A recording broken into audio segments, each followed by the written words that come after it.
코로나19는 우리를 참 난감하게 만들고 있습니다. 기대와는 달리 자자들 기미가 전혀 보이지 않고 오히려 선진국과 유럽과 이제 남미 대륙은 점점 더 심각해지고 있습니다. 이 문제에 대해서 어떻게 우리가 이것 상황을 대처해야 될까? 우리가 어떻게 이것을 생각해야 될까? 많은 이들이 묻고 있고 이때에 주신 하나님의 시대적인 메시지는 무엇일까? 같이 고민하는 가운데 성경에 나오는 first pandemic이죠. 첫 이 팬데믹 사건을 맞았던 이 노아라는 사람을 통하여 하나님이 이 시대에 주고자 하시는 메시지가 무엇인가 오늘 나누고자 합니다. 히브리서 11장 7절 말씀을 세 번역으로 함께 같이 읽겠습니다. 신약 성경 히브리서 11장 7절입니다. 우리 같이 읽습니다. 믿음으로 노아는 하나님께서 아직 보이지 않는 일들에 대하여 경고하셨을 때에 하나님을 경외하고 방주를 마련하여 자기 가족을 구원하였습니다. 이 믿음을 통하여 그는 세상을 단죄하고 믿음을 따라 얻는 의를 물려받는 상속자가 되게 했습니다. 아멘. 믿음으로 노아는 하나님께서 아직 보이지 않는 일들에 대하여 경고하셨을 때에, 우리 영어 버전 중에 NLT 버전을 보시면 노아가 하나님께 순종한 것은 하나님께서 그에게 경고하셨는데 한 번도 그의 삶에서 경험해 보지 않은 일, 그러니까 이해할 수 없는 일들. 그래서 함께 고백합시다. 믿음은 이해되지 않아도 순종하는 것입니다. 이해되지 않을 때 순종하는 것. 정말 우리가 이 상황이 이해되지 않지만 하나님의 신실하심을 붙잡고 나아가는 것. 지난주에 우리 김권 목사님을 통하여서 미션을 안식이라는 주제와 함께 구원을 위해 관계를 맺어가신 우리 하나님, 그 하나님의 안식에 동참한 한 주간 되신 줄 믿습니다. 근데 이 관계가 창세기에 바로 이 안식이 이루어진 그 다음 3장에 깨지잖아요. 이 안식 후 첫날은 부활의 날임과 동시에 이 안식이 이루어진 이후에 우리 이 사람들은 우리는 하나님처럼 되고자 관계 안에 머무는 것이 아니라 그 관계를 통하여 서로가 그 하나님께서 내가 주도하는 것이 아니라 서로가 그 하나님의 나라를 이루는 그 하나님의 주신 그 삶이 아니라 내 중심, 내가 생각하는 것, 내 방식. 그래서 선과 악의 기준을 내가 갖고 있어야 되고 내가 이 선과 악의 주체가 되는 것을 통하여 선악과를 먹고 우리가 이 땅 가운데 관계가 깨지고 죄의 확장이 일어났지요. 그 시대의 노아가 태어납니다. 노아가 태어났을 때 그의 아버지가 그 시대를 바라보면서 하나님 앞에 간절한 기도가 창세기 5장 29절에 나와 있어요. 그의 아들의 이름을 지으면서 같이 읽어볼까요? 그는 아들의 이름을 노아라고 짓고 말하였다. 주님께서 저주하신 땅 때문에 우리가 수고하고 고통을 겪어야 하는데 이 아들이 우리를 위로할 것이다. 이 노아란 말은 위로란 뜻입니다. 안식, 쉼이란 뜻입니다. 하나님이 우리에게 안식을 주셨어요. 관계 안에서 그 위로를 누리라고 주셨는데 어느 순간인가 우리가 묶여버렸다는 거예요. 누가 쉴 수 있어요? 자유로운 사람만 쉴 수 있습니다. 누가 안식이 할 수 있습니까? 자유인만 안식할 수 있습니다. 무엇도 우리를 구속하지 않는데 우리의 삶의 죄가, 우리의 삶의 중독이, 우리의 삶의 일이 우리를 묶으면서 우리의 삶에서 이 안식과 위로를 앗아가 버렸어요. 그런데 우리는 마치 대단한 일을 하는 것처럼 하나님과의 관계는 놓치고 이 상황에 있을 때에 하나님 이 땅 가운데 위로를 다시 부어주십시오. 하나님 이 땅 가운데 하나님의 관계 안에 있는 안식을 다시 부어주십시오. 이 아들이 그 중보자가 되며 이 아들이 그 마중물이 되길 원합니다 라고 주신 이름이 이 노아입니다. 그러면 이 노아의 홍수가 어떻게 일어났는가라는 그 시대적 배경을 창세기 6장에서 볼 수 있는데요, 많은 분들이 성경을 읽다가 꼭 질문하게 되는 본문 중에 하나죠. 6장 1절과 2절 같이 읽습니다. 사람이 땅 위에 번성하기 시작할 때에 그들에게서 딸들이 나니 하나님의 아들들이 사람의 딸들의 아름다움을 보고 자기들이 좋아하는 모든 여자를 아내로 삼는지라. 우리가 궁금한 것과 하나님이 성경을 통해서 우리에게 주고자 하신 메시지가 이 포인트가 잘 안 맞을 때가 참 많아요. 우리는 뭐가 궁금해요? 하나님의 아들이 누군가가 궁금해요. 사람의 딸들이 누군가가 궁금해요. 근데 이 본문을 반복해서 읽다 보면 이상한 것을 발견할 수 있어요. 뭐냐면 이 땅에 사람에서 딸들이 막 나오기 시작하는 때가 되었을 때 하나님의 아들들이 사람의 딸들의 아름다움을 보고 자기들이 좋아하는 모든 여자를 아내로 삼았다는 거예요. 이거 일반적입니까? 아닙니까? 이 하나님의 아들들이 지금 갑질하고 있는 겁니까? 아닙니까? 뭔가 이상해요. 뭔가 균형이 밸런스가 깨진 거예요. 여기서 얘기하고자 하는 것은 하나님의 아들이 누구고 사람의 딸들이 누군가가 아니라 하나님의 아들들이라면 우리가 하나님의 형상으로 하나님의 영적인 존재로 창조됐던 것을 알고 살아야 되는데, 그래서 믿음은 보이지 않는 것을 보는 듯이 사는 삶인데, 보이지 않는 영적인 것이 우리의 뿌리가 되고 그것이 보이는 것을 갖다가 움직여야 되는 삶을 살아야 되는데, 이들이 하나님의 아들들이 뭐에 의해서 움직이기 시작하더라? 보이는 것에 따라 움직이고 보이는 것을 소유하고 보이는 것을 갖는 데 집착하기 시작하더라. 이 말의 표현은 창세기 3장 6절에 있는 표현과 평행을 이루는데요. 함께 읽어볼까요? 3장 6절에 여자가 그 나무를 본 적 어때요? 먹음직도 하고 보암직도 하고 지혜롭게 할 만큼 탐스럽기도 한 나무라고. 눈에 딱 보니까 하나님은 아니라고 했는데도 내 소견과 내 판단에 눈에 보이는 대로 판단이 들어가더라는 거예요. 여러분, 하나님의 영이 충만한 사람은 눈에 보이는 대로 귀에 들리는 대로 판단하는 이들이 아니라 하나님께서 우리에게 주신 보이지 않지만 믿음으로 분별하고 믿음으로 살아가는 사람들인 줄 믿습니다. 영적인 존재라는 것을 인식하는 게 되게 어려워요. 되게 어려워요. 왜요? 우리가 영적인 존재라는 것은 머리로 깨달아지는데 보이지 않는 하나님을 알면서 살아간다고 해도 이 보이지 않는 하나님을 순간순간 놓치잖아요. 왜? 우리의 육체가 너무 실제적이기 때문에 그렇습니다. 하나님의 약속과 말씀을 보는 것처럼 믿음으로 살아가야 되는 사람들이 눈에 집착하고 소유에 집착하니까 끝이 없습니다.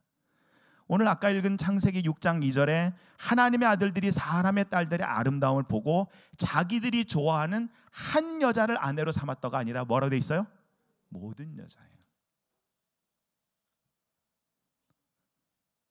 바닷가에 가면 파도가 치는 것을 볼 수 있습니다. 그러나 정작 파도를 만드는 것은 바람이지요. 이 시대를 움직이는 바람이 있습니다. 그 바람에 의해서 파도가 치는 겁니다. 바람의 방향을 알아야 파도의 방향을 알 수 있고 파도의 흐름을 알 수 있습니다. 바람의 방향을 아는 사람은 오히려 파도가 올라갈 때 그 파도와 함께 올라가고 파도가 내려갈 때 파도와 함께 내려가면서 그 파도의 높낮이를 즐기고 파도를 탑니다. 근데 만약에 우리가 눈에 보이는 파도에 지배되고 이 파도를 일으키는 바람을 놓치고 있다면, 두려움 때문에 이 파도에만 정신이 쏠린다면 바람의 방향은 놓치게 되고 결국엔 파도에 매몰되고 말 것입니다. 하나님께서 이 코로나를 통해서 우리에게 주고자 하신 메시지는 재앙이 아니라 우리가 영적인 존재고 하나님과의 관계 안에 살고 있는 사람들인 것을 다시 깨우고 있는 줄 믿습니다. 하나님의 형상으로 창조하셔서 하나님과의 관계로 사는 영적인 존재로 우리를 불러주셨어요. 몸만 있는 것이 아니라 우리에겐 영이 있습니다. 가까운 사람들을 잃었을 때야만 우리가 영적인 존재구나를 깨닫는 것이 아니라 살아가는 모든 순간마다 저와 여러분이 하나님의 형상을 담고 있는 영적인 존재라는 사실을 놓치지 않을 수 있기를 간절히 소원합니다. 그런데 하나님의 아들들이 그것을 놓쳤다고요. 사람의 딸들에게 그것을 깨우쳐줘야 되는 하나님의 아들들이 그걸 놓쳤다고요. 그러자 6장 3절 어떤 일이 벌어집니까? 창세기 6장 3절 같이 읽습니다. 여호와께서 이르시되 나의 영이 영원히 사람과 함께하지 아니하리니 이는 그들이 육신이 됨이라. 하나님께서요, 하나님이 그들의 사람 속에 영으로 머무시고 영생을 주시던 것이 이제는 이게 아니구나라고 하셨다는 거예요. 그리고 나서 이들이요, 하나님의 아들과 사람의 딸들에게서 네피림이 나오고 용사들이 태어나는데요, 이 용사들이 주도하는 시대가 되는 겁니다. 이것을 그 헬라어로 보시면 기간틱이라고, 자이언트라는 거인들이 나오는 것입니다.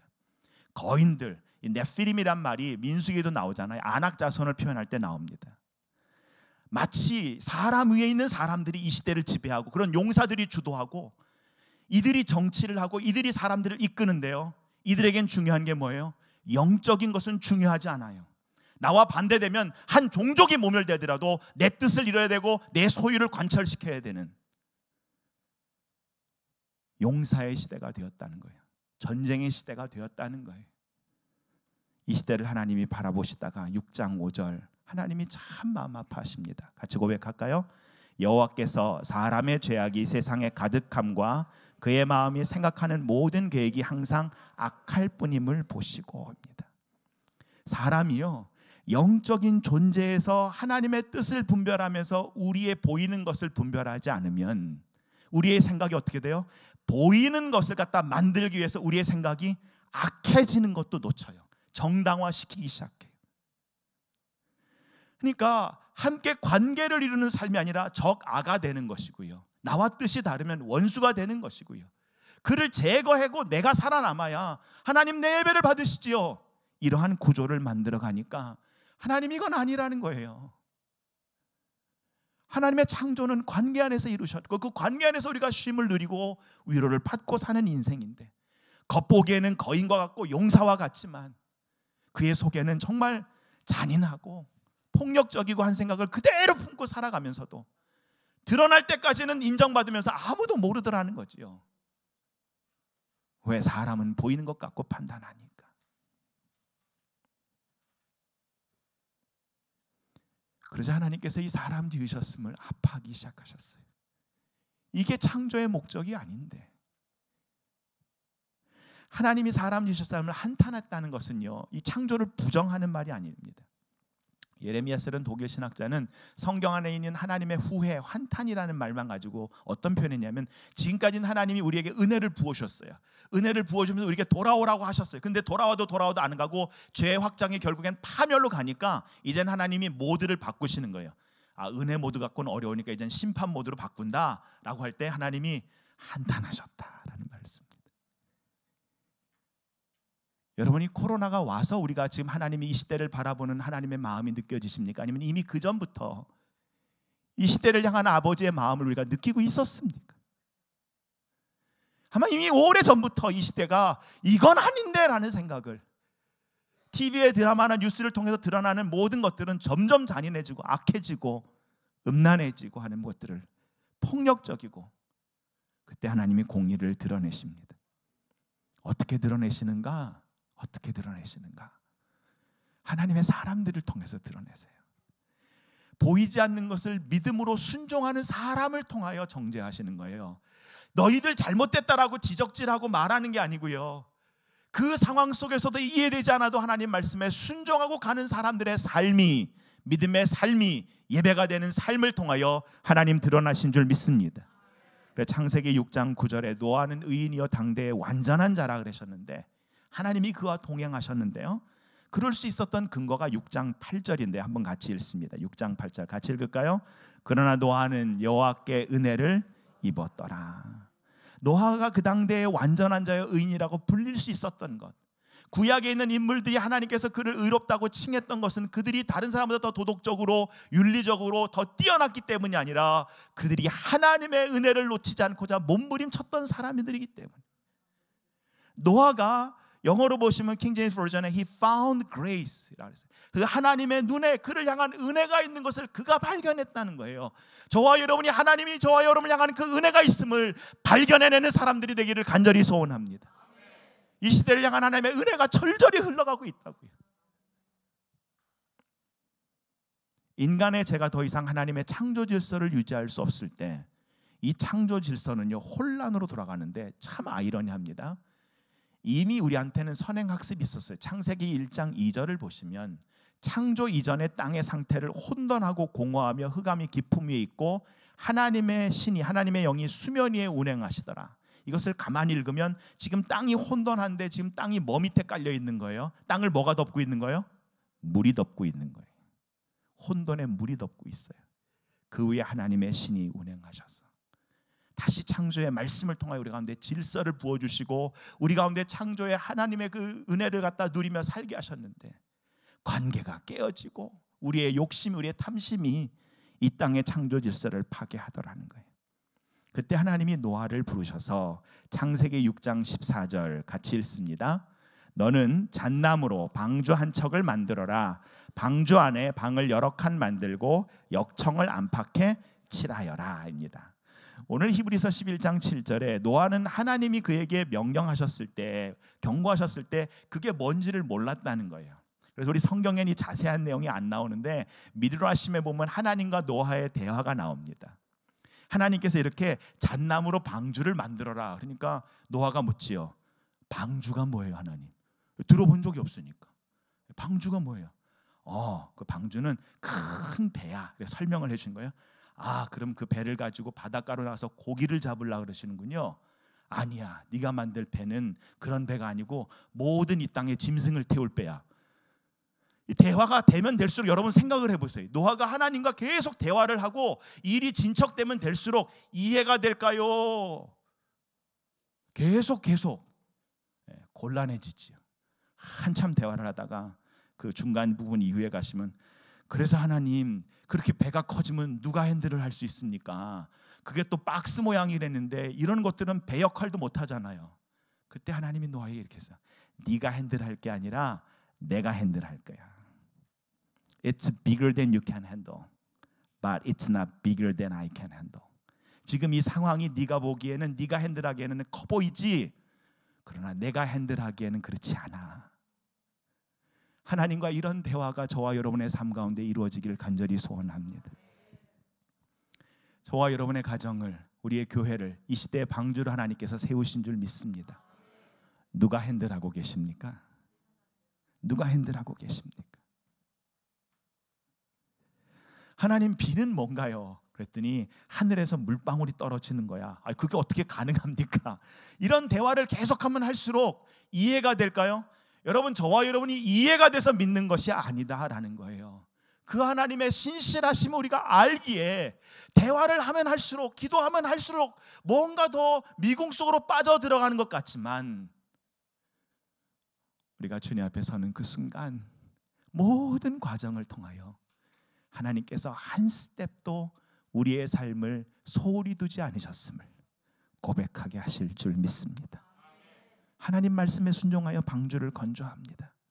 방주를 건조하는 동안 이 홍수를 대비하기 위해서 방주를 건조하는 거니까, 이 땅에 대한 심판에 대해서 계속해서 노아가 이야기할 때마다 사람들이 뭐라 그래요? 계속 조롱합니다.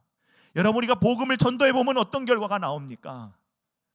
조롱하고 비판하고 질문이 많습니다.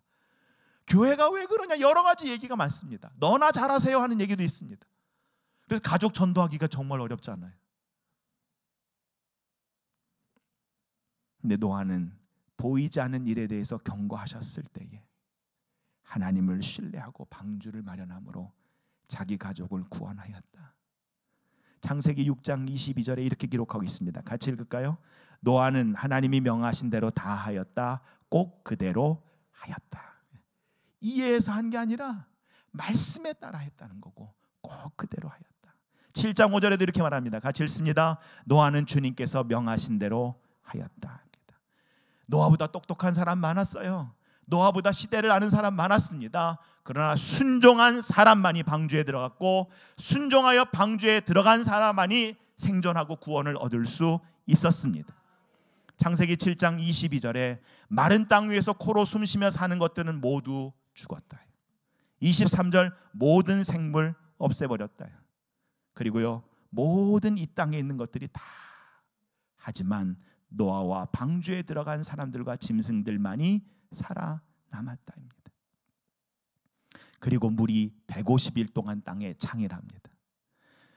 여러분, 제가 이 말씀을 준비하면서 언제 팬데믹 선언이 났는가 했더니 3월 11일 날 났더라고요. 딱 150일 전쯤 되는데요. 지금으로부터 한 150일쯤 지나니까 여러분 어떠십니까? 요즘에 유행하는 말 중에 코로나 블루라는 말이 있죠. 그죠?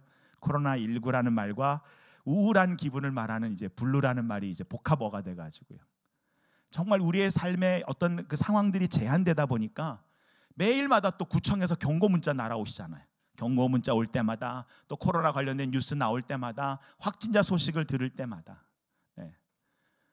어제 같은 경우는 미국은 7만 명이 훨씬 넘었습니다. 하루 안에 확진자가. 네. 지금 1425만 명이 넘었습니다. 전 세계적으로요. 이 숫자가 진정되는 게 아니라 오히려 곡선이 더 가파르게 커브를 그리고 올라가기 시작합니다. 이런 여러 가지 이야기를 들으면 답답하고요, 두통이 생기고요, 조금이라도 열이 나면 우리 무슨 생각하죠? 코로나 아닌가, 네. 건강 염려하고요, 목이 칼칼하면요, 네, 막 이제 어지럽고 막 이러면 어이구, 네. 저녁을 좀 많이 드신 것 가지고도 막 소화불량이 되면 이 코로나 아닌가. 모든 것을 다 깔때기에 코로나. 여러분, 노아는 어떻게 견뎠을까요? 여러분, 방주 안에서 노아와 노아의 가족들은 편안했을까요? 비가 들이치는 그 150일 동안, 이 땅의 모든 물이 창이라는 동안, 홍수 밖에서의 모든 생물들이 죽어나가는 그 비명 가운데 그 고통을 듣는 순간 그들은 방주 안에서 어땠을까요? 근데 한참 이 first 팬데믹이 가장 피크에 찼을 때 창세기 8장 1절 이렇게 말씀하십니다. 같이 읽을까요? 하나님이 노아와 그와 함께 방주에 있는 모든 들짐승과 가축을 기억하사 하나님이 바람을 땅 위에 불게 하심에 물이 줄어들었고. 같이 고백합니다. 하나님은 당신을 기억하고 계십니다. 아멘. 네, 아멘. 가장 극에 달한 그 순간에 성경은 말합니다. 하나님 저와 여러분 잊으신 게 아니다라는 거예요. 네. 이게 피크고요. 이제부터 이 고백이 있은 뒤로 또 150일 동안 물이 들어가는 거예요. 하나님이 우리를 기억하셨으면 문제가 당장 끝나는 게 아니라 그 다음에 이것이 회복되는데도 동일한 시간이 걸리면서 하나하나 변해간다라는 것입니다. 하나님이 지금도 일하고 계신 줄 믿습니다. 창조가 처음에 시작될 때도 혼돈의 물 가운데 하나님이 말씀하시니까, 하나님의 영이 수면 위에 운행하시니까 오늘도 이 혼돈의 물인 이 홍수와 이런 상황에서 하나님이 바람을 땅 위에 불게 하시니까 물이 줄어들기 시작했다라는 거예요. 여러분, 지금이 하나님과 가장 가까이 할 수 있는 시간입니다. 기도로 말씀으로 그 하나님과의 관계를 다시 한번 회복하고, 이 팬데믹 이후에 하나님께서 우리에게 이 삶을 열어주셨을 때 새로움은요, 시간이 지나면 저절로 되는 것이 아니라 우리 안에 변화하길 원해야 되고 성장하길 원해야 되고 의도적으로 우리의 삶을 바꿔내야 되는 과정인 줄 믿습니다. 신명기 4장 31절에 모세가 이렇게 고백합니다. 주 당신들의 하나님은 자비로운 하나님이시니 당신들을 버리거나 멸하시지 않고 당신들의 조상과 맺으신 언약을 잊지도 않으실 것입니다. 예수님 뭐라 그러십니까? 누가복음 12장에 참새 5마리가 한 아사리온에 팔리더라도 그거 거저 떨어지는 것이 아니라 하나님이 그걸 기억하신다. 하물며 너희일까 보냐? 하물며 너희일까 보냐? 다윗의 인생에 정말 생명을 위협하는 많은 고난이 있었습니다. 막다른 길목에 갇혔을 때도 그는 시편 4편 3절 이렇게 고백합니다. 우리의 고백으로 함께 고백하십시다. 같이 읽습니다. 주님께서는 주님께 헌신하는 사람을 각별히 돌보심을 기억하여라. 주님께서는 내가 부르짖을 때에 들어주신다. 하나님 지금도 일하고 계신 줄 믿습니다. 이 시대의 교회와 방주가, 이 시대의 교회와 가정이 노아 때의 방주가 했던 역할을 하고 있습니까? 박스 모양에서 방향성을 알 수 없을지 몰라도 하나님이 그것을 붙잡고 그 키를 쥐시고 인도하실 줄 믿습니다. 이스라엘 공동체에도 역사상 실제적으로 전쟁으로 인하여 바벨론에게 포로로 끌려가면서 그 상황을 도저히 이해할 수 없을 때 하나님이 예레미야를 통하여 예레미야 29장 바벨론에 있는 사람들에게 편지를 보내게 합니다.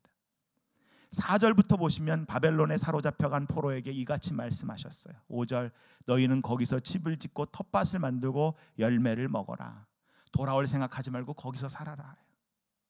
6절 거기서 아내를 맞고 자녀를 맞고 너희 아들이 아내를 맞아서 딸이 남편을 맞아 자녀를 거기서 낳고 번성하여 줄어들지 않게 해라. 너희 신앙의 가족을 줄어들지 않게 해라. 그리고 7절 너희는 그 성읍을 위해서 기도해라. 그 세상이 가는 방향성에 대해서는 동의할 수 없을지라도 그 땅을 위해서 기도하고 그 땅의 평안함을 위해서 하나님께 간구해라입니다. 그리고 이런 것들에 대해서 하나님 말씀 아닌 것 같고 이야기하는 거짓된 예언에 현혹되지 말고 오직 기록된 말씀, 오직 기도함으로 하나님의 품을 파고들고, 그리고 때가 되면 이때는요 150일이 아니라 70년이 차면이 반드시 내가 너희를 돌아오게 할 거니까 내가 너희를 성취할 거다. 그러면서 11절 우리 한번 같이 읽습니다. 우리 기도의 고보로 같이 읽을까요? 여호와의 말씀이니라. 너희를 향한 나의 생각을 내가 아나니 평안이요 재앙이 아니니라. 너에게 미래와 희망을 주는 것이니라. 너희가 내게 부르짖으며 내게 와서 기도하면 내가 너희들의 기도를 들을 것이요 너희가 온 마음으로 나를 구하면 나를 찾을 것이요 나를 만나리라. 아멘. 노아의 홍수 이후에 정말 하나님과의 이 관계가 깨어진 그 상황에 하나님께서 관계를 회복하시기 위하여 성경을 가만히 읽어보시면 150일이 되는 날을 이렇게 기록하고 있어요. 다시 그 홍수가 끝난 날 창세기 8장 13절 같이 읽어볼까요? 노아가 601살 되는 해 첫째 달 곧 그날 초하룻날. 언제라고요? 첫째 달 첫째 날에. 홍수가 끝난 다음에를 하나님 지금 성경에 뭐라고 그렇게 알려주셔요? 이 날이 지금부터 1일이야. 하나님과의 관계의 첫날이야. 그 전에 사람들이 용사가 되고 자신의 주도권 가지고 이 땅을 파괴했던 모든 것을 하나님은 밀어놓으시고 다시 시작하자. 첫날이다. 관계 안에서 시작한다 라고 우리에게 이것을 회복해 주신 줄 믿습니다. 출애굽기 40장에 모세가 성막을 만들었을 때도 바로 첫째 달 첫째 날에 성막을 세우면서 하나님이 우리 가운데 거하시고 우리가 기도할 때 그 하나님이 우리의 기도를 들으시며 응답하시겠다고 약속해 주셨습니다. 성경은요, 재앙의 규모가 얼마나 큰지, 재앙이 얼마나 대단한지 여기에는 이것을 설명하려고 에너지를 쏟고 있지 않습니다. 하나님의 말씀이 우리에게 주고자 하는 것은 오히려 이 시대에 우리가 신실하게 그 하나님과의 관계 회복을 위하여 기도하고 있는가, 그리고 그 하나님이 그 기도를 들어주신다는 것을 우리가 신뢰하며 재앙이 아니라 고난이 아니라 그것을 하나님의 관점으로 보면서 하나님의 사람으로 이 세상을 향하여 이해되진 않지만, 눈에 보이진 않지만 믿음으로 행동함으로 보이는 대로 살아가는 사람들에게 신앙은, 영적인 존재인 사람들은 이렇게 살아가야 돼 라고 우리가 보여주고 살아가고 있는가? 사랑하는 성도 여러분, 말씀에 기초한 삶이 회복돼야 합니다. 하나님과 맺은 관계의 진실성과 신뢰성을 다시 회복하십시다. 루틴에 따라 예배하고 우리의 종교란에 기독교가 기록되는 것이 아니라 하나님의 다스리심이 우리 나의 심령과 나의 삶과 나의 가정 가운데, 이 땅 가운데, 우리 다음 세대 가운데 이루어지길 위하여 몸부림치며 기도하며 단식하는 우리가 되기를 간절히 소원합니다. 하나님이 이 first 팬데믹을 왜 허락하셨는가? 창세기 9장 1절에 보시면 하나님이 노아와 그 아들들에게 복을 주시며 그들에게 이르시되 생육하고 번성하여 땅에 충만하라. 첫사람 아담을 창조하신 복을 다시 회복하셔요. 하나님은 우리의 그릇을 지금 왜 만드시고 계시는가? 하나님의 흥건한 복을 담기 위하여, 하나님의 은혜를 담고 살아가게 하기 위하여 준비하고 계신 줄 믿습니다. 그래서 함께 고백합시다. 믿음을 따라 얻는 의의 상속자가 됩시다. 보이지 않기에 두렵습니다. 이해가 안 되기에 두렵습니다. 그런데 우리의 삶의 길을 하나님은 예수님을 통해서 보여주셨어요. 예수님은 하나님과의 관계 안에서 충만하셨어요.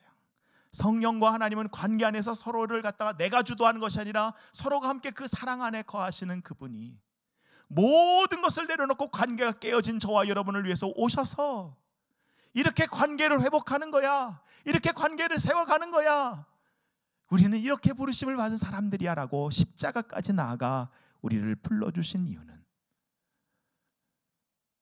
우리가 영적인 존재라는 것을 놓치지 않고 하나님의 자녀들인 것을 놓치지 않고 살아가게 하기 위함인 줄 믿습니다. 예수님이 제자들이 두려워 떨고 있는 그 다락방에 오셨을 때 요한복음은 20장 19절 이렇게 기록하고 있어요. 같이 읽을까요? 이날 곧 안식 후 첫날 저녁에. 언제요? 안식 후 첫날. 관계가 깨어진 날 주님은 부활을 통하여 다시 관계를 회복하시면서 평안, 너에게 평안이 있을지어다. 저와 여러분은 이 시대의 새로운 부름을 위하여 하나님께서 저와 여러분을 깨우고 계신 줄 믿습니다.